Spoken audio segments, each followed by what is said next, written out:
ये आगे भी आपसे राब्ता कायम करते रहेंगे इस खबर के हवाले से। फिलहाल आगे बढ़ेंगे। फिरोज खान आज BHU के आयुर्वेद शोबे के लिए इंटरव्यू देंगे। ख्याल रहे कि संस्कृत डिपार्टमेंट में उनकी तकर्री पर खूब हंगामा हुआ था। गुज़िश्ता हफ्ते फिरोज खान की तकर्री पर हुए मुजाहरों की खबरें और इस पर बयानबाजियां सुर्खियों में रही थी और आज BHU में फिरोज खान इंटरव्यू देंगे।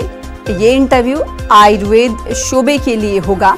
इससे पहले हमने देखा था कि संस्कृत डिपार्टमेंट में उनकी तकर्री पर खूब हंगामा हुआ था। तलबा बज़िद थे।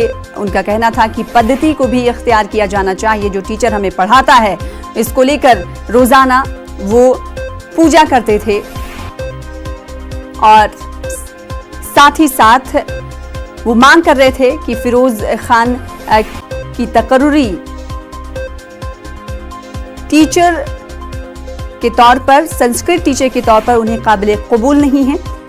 और मुजाहिरों की खबरें भी लगातार हमें सुनने को मिली और साथ ही साथ इस पर बयानबाजियां भी काफी सुर्खियों में रही थी, जिसके बाद अब फिरोज खान आज BHU के आयुर्वेद शोबे के लिए इंटरव्यू देंगे। हमारे साथ हमारे नुमाइंदे जुड़ रहे हैं उपेंद्र बनारस से, उनसे इस खबर पर अपडेट हासिल करेंगे। उपेंद्र, संस्कृत के हवाले से जो हमने देखा कि तलबा हैं वो बज़िद थे कि उनसे संस्कृत नहीं पढ़ सकते, इसको लेकर बयानबाजियां भी जारी थी और अब BHU में आयुर्वेद शोबे में इंटरव्यू के लिए जाने वाले हैं फिरोज खान।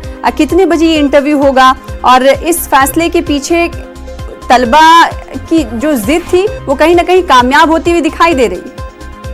हाँ बिल्कुल, देखिए तलबा की जिद थी वो कामयाब होती दिख रही है। हालांकि BHU प्रशासन इससे मना कर रहा है और उसका कहना है कि कोई भी अभ्यर्थी कहीं से भी आवेदन कर सकता है और इसीलिए जो डॉक्टर फिरोज थे उन्होंने BHU के ही आयुर्वेद विभाग और साथ ही साथ कला संकाय के संस्कृत विभाग में भी अपना आवेदन कर रखा था और जो उनका आयुर्वेद विभाग का आवेदन था उस पर आज इंटरव्यू है। हालांकि इस पूरी प्रक्रिया में BHU प्रशासन गोपनीयता बरत रहा है। फिरोज खान कहाँ रुके हैं, वो गेस्ट हाउस में रुके हैं, तो बताया जा रहा है किसी RSS के नेता के नाम पर जो बुक है कमरा उस पर रुके हैं। तो पूरी तरीके से गोपनीयता बरत रहा है। जहाँ होलकर भवन में इंटरव्यू होना है वहां पर दोनों मार्गों को बैरिकेड कर दिया गया है ताकि कोई आए ना। तो कुल मिला के BHU प्रशासन इसमें बीच के रास्ते के तौर पर इसको देख रहा है और वो चाहता है कि किसी तरीके से उनकी नियुक्ति भी दूसरे डिपार्टमेंट में हो जाए और किसी तरीके से फिरोज खान का कोई भी पब्लिक इंटरेक्शन ना हो या मीडिया से इंटरेक्शन ना हो। किसी तरीके के वो मामले को बढ़ाना नहीं चाहता है, किसी तरीके से उस मामले पर नया बयान, नया सूर नहीं देना चाहता है।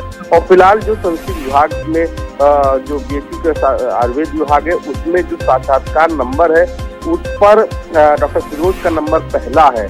तो ऐसे में ये भी माना जा रहा है कि उनकी मेरिट करीब 86.87 है, यानी कि उनका बहुत संभव है कि उनका आयुर्वेद विभाग में हो जाए। तो ऐसे में एक पोस्ट जहाँ पर डॉक्टर फिरोज को भी न्याय मिल जाएगा, उनकी नियुक्ति हो जाएगी, वो भी उनको भी इस तरीके से नहीं जाना पड़ेगा यहाँ से। तो दूसरी ओर जो छात्रों का विरोध है वो भी जारी जाएगा। तो माना जा रहा है कि टीमों की दखल के बाद बीच का रास्ता निकालते हुए ये कवायद की जा रही है, जिस पर काफी संभव है कि जो डॉक्टर फिरोज हैं उनका BHU के आयुर्वेद विभाग में बतौर टीचर, बतौर प्रोफेसर नियुक्ति हो जाए। जी उपेंद्र, बहुत शुक्रिया हमारे साथ जुड़ने के लिए, इस खबर पर मजीद अपडेट फराहम करने के लिए। चारा घोटाला केस में सजा काट रहे